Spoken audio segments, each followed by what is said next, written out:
Now, the measuring cup, or also known as the MC, what is it? What is it for? What does it do? Well, it's got so many little uses, but a few things that people don't know is it actually is a measuring cup as well. So we can see here we've got 3 measurements we can use with this. So this middle deep bit here is actually a tablespoon in liquid. And then we can see the 50 mils up here, that level is 50 mils. And then we can see 100 mils and we take it all the way up there.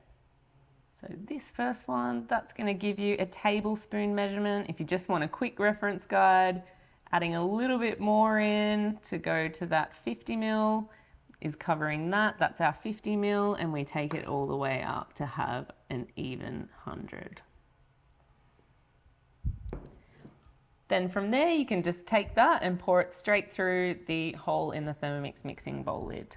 Another tip with the measuring cup, or MC, is that you can direct the steam that comes out. Now, this is really handy for people who have their Thermomix under some bench tops and you don't necessarily want a lot of steam going up there all the time.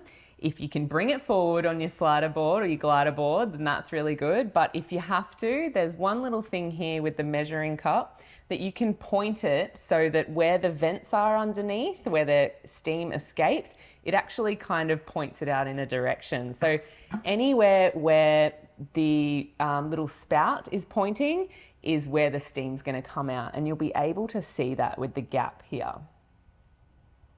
So just turning it around, we can have it facing this way if you want the steam coming out the back or the side or the front. It's just good to know.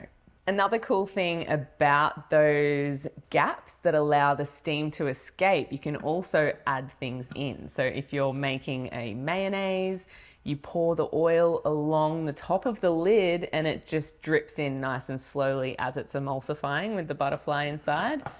Or in recipes where you're using lime and lemon, I love using this because it saves you using another little juicy thing that you have to wash up, and you're just only using what you're already using. If you're squeezing the lime or the lemon on top of the lid, the juice is going to go in, but the seeds get stopped by the measuring cup. So that's really cool. Then you just lift up the lid, get rid of the seeds. And if you need like 20 grams of lemon juice, or the recipe's calling for a measured amount, pop the scales on and then start juicing on the outside of the lid, and you'll be able to measure in and know when to stop.